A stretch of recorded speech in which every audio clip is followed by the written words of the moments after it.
Hello everyone, it is I, everyone's favorite jack of all trades with a foul mouth, Commodore Urban, and we are diving right back into Angels of the Atlantic. So without any further ado, let's get started. Chapter 15, Italy versus Sweden. After Jim had left, everything had quieted down. Glenn, I can't believe you are friends with the director of the movie with me in it, Titanic said gleefully. Well, I knew him for a long time, and when he made that movie, he thought it'd be a great idea. And you know what? It was. Glenn, can I tell you something? Yeah, Titanic, go ahead and tell me. Well, you see, every time that... And then the phone rings. Could you wait a moment, please? Then he picks up the phone. Hello? Oh, Jack. Nice to hear from you. What? You have something for me? 2 things? Sure, I'll be there in a flash. I'll see you then, bye. Then Titanic asked, where are you going now, Glenn? Well, my friend Jack's got something for me. I'll be back in a moment, alright? Yeah, alright. I'll see you when I get back. Then Glenn shuts the door. The Olympic came up to Titanic. Hadn't told him yet, had you? No, I didn't. Well, he'll be back soon. And as he comes back in, let him relax and tell him everything, alright? Alright, sis. Then all the other spirits came and asked what was going on. Then Titanic told them of what she had told Olympic and Britannic. They all started trying to give advice on how to break the ice with a guy you liked. Meanwhile, Glenn was at his friend Jack's house when Jack presented to Glenn the bell from the Andrea Doria and a fragment of metal from the Stockholm. You got me the bell from the Andrea Doria and a fragment of metal from the Stockholm? Yes, you said you were looking for items from famous ships, and so when I saw these, I had to pick them up for you. What do you think? They are absolutely incredible. And as Glenn looked at the 2 artifacts, they had a slight glow of gold to them, giving him an idea of what lay in store. Thank you so much. This is awesome. It's no problem, Glenn. I'm happy to help you. I gotta get going, alright? You know what? I don't want to keep you, buddy, so I'll see you later when you can, alright? Sure, I will see you later. And then Glenn heads out the door with the Stockholm's bell, or the Andrea Doria's bell, I mean, and the piece of the Stockholm, gets into his car and drives off. When he came back to his house, he got out of the car with the stuff and went inside. Once he got inside, he saw all the spirits standing in the line, and they all had asked at once what I had. Well, I told them, I think there is 2 more spirits I think I might have had. I went to the room of liners and got ready to see if my hunch was correct. When Titanic and they all said, could we watch too? Yeah, sure, but stand back. I rubbed the bell and got back. It started to glow and shake, and it released not gold dust, but red, white, and blue, red, white, and green sparkles into the air. And they spun round and round and round until they blew out across the room. What was left was a beautiful Italian woman. She had probably one of the fanciest dresses I had ever seen before. It was black with a gold, red, and white stripe at the top, and a line of dots representing portholes below that, and another white stripe at her waist. And at the bottom was done up like all of the other dresses, red with a white stripe that I've ever seen. She had what looked like to be silk or satin white gloves. Her hair was all done up in a real fancy manner. She had diamond earrings and wore a gold hairpiece that had the Italian lion's coat of arms. And her eyes were very, very bright blue as well. And the thing that caught my attention was her necklace. It was 2 bands of gold, and had a big gold square in the center. The top band said Andrea Doria, and the bottom band said Italian line, and in the square was a portrait of the ship herself. I heard Mauritania say, wow, she is beautiful. And then I overheard Empress of Ireland muttered, she sure is. I approached her, and I introduced myself. Hello there, my name is Glenn Barker, and I am a famous liner historian. Would you be the Andrea Doria, the flagship of the Italian line? Then she spoke some Italian at first. I cocked my head and I was like, because I didn't understand. Then she spoke in American. Oh, I'm so sorry. Yes, that would be my name. It is nice to meet a gentleman of your quality, Glenn. Titanic was getting a little upset. She's trying to get him. No, she's not. Don't worry, sis. Glenn just asked for her name, that's all, Olympic had replied. Wow, I cannot believe it. The flagship of the Italian line right here standing in front of me. It is an honor to be in your presence, madam. Well, why thank you, Glenn.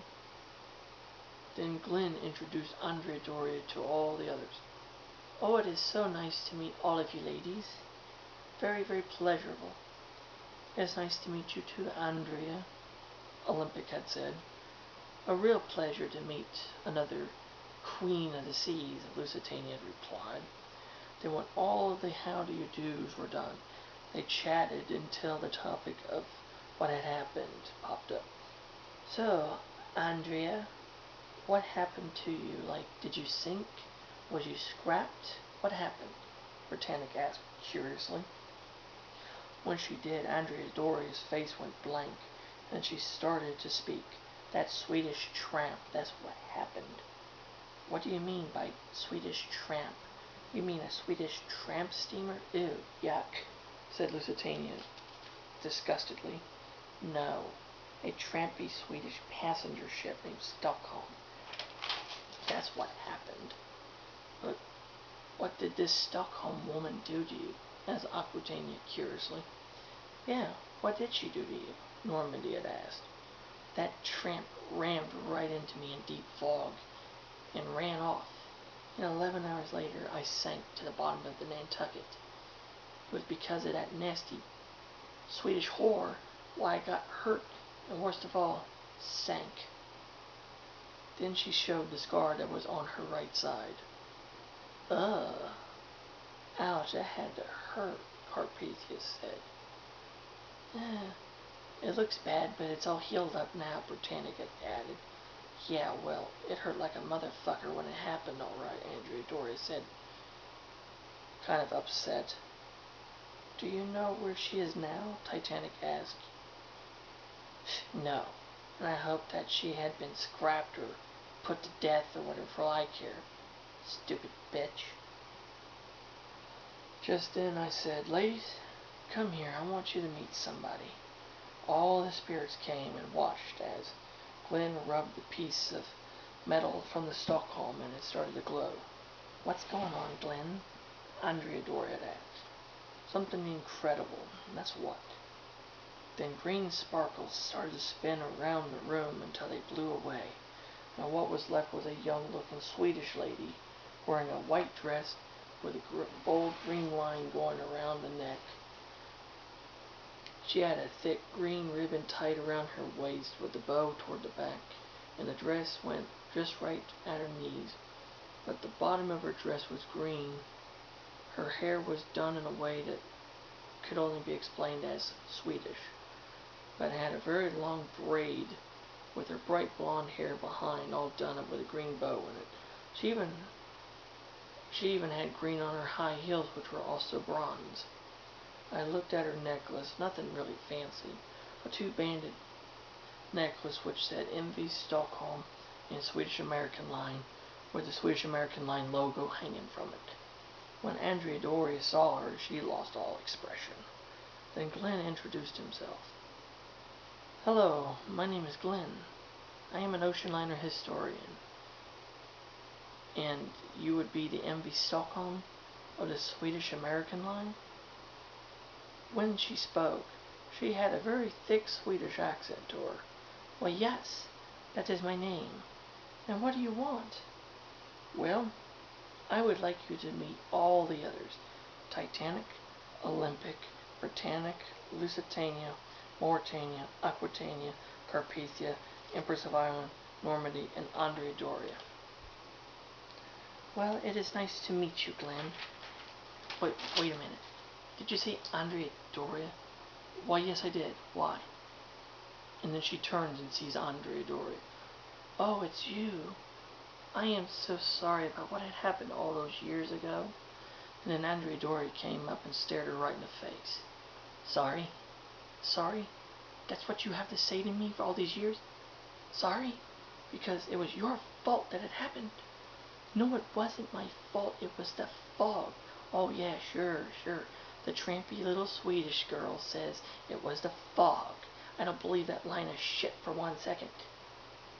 Tramp? Who are you calling a tramp? You piece of Italian shit? What? You're calling me shit? You're the one that's shit. Oh, so now I'm the one that's shit? You're nothing but an Italian pain in the ass, that's what. You take that back, you little Swedish bitch. What? You're calling me a bitch? Yes, I am, because you and all the other little Swedish liners are the same. You're just a bunch of disgusting little bitches and prostitutes. Okay, you know what? That does it. You have crossed the line now, you little Italian brat. Oh, come and get it, you worthless pile of trash. Hold on there, you two, said Olympic as she got in between the two of them before the two angered angels of the Atlantic before they started fist fighting.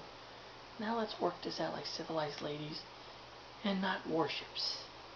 Now please, Andrea, tell your side of the story. Alright, it was foggy, and my captain, his name was Pierre Calamari, 40 years at sea, was chosen to be my captain, had ordered fog precautions to be taken, and at 11:09 that tramp sliced into my side, and with her scuddy bow, and at 10:09 a.m. later, I went under. Okay, now it's your turn, Stockholm, Olympic had told her. Okay, I remember. It was really foggy. You couldn't see hardly anything in front of your own face, but my captain, H. Gunnar Nordesen, 45 years at sea, had gone up to the bridge to check the navigation lights, and around 11:09, my bow head went into something. It hurt really bad. I heard the other ship. She screamed in pain, and I put all of my power into my stern, and I got out. At 11:22, I found out the ship I hit was the Andrea Doria, and at around 1:20, I lowered my lifeboats and got some of her passengers and crew. The other ships on the scene were the Ile de France, the Cape Ann, and the Thomas. And at 6:05, the Ile de France circled around and gave her a farewell salute, and at 10:09 she sank. Ever since I felt so bad about what happened, I just wanted to tell her I was so sorry. Stockholm started to cry. And when Andrea Doria saw this, she couldn't be mad no longer. I am so sorry about all the bad things I'd said. Could you forgive me? Stockholm looks up, surprised. Yes, I can. It's alright, Andrea. We all get upset about stuff. Well, that's the way the way it sounds, there's only one culprit to this. The fog, Olympic said. That's when I came in. Sounds like you two worked out your differences. Yeah, Andrea isn't so bad after you get to know her, Stockholm said. Well, I am so glad that you guys are friends now, I had added. Well, let's welcome Andrea Doria and Stockholm to our little group, Olympic had said. Then Titanic asked a good question. What is the name of our group that we have here? We thought for a moment, and I had said, how about the Atlantic Angels? That is a great idea, Glenn, all of them had said. Then Titanic came up and had hugged me and said, that is a great idea, hon. I blushed. And now these ladies of the North Atlantic are all friends, and I don't think anything will happen now. I hope you guys enjoyed it. Until next time, stay awesome, stay safe, God bless you, take care, so long.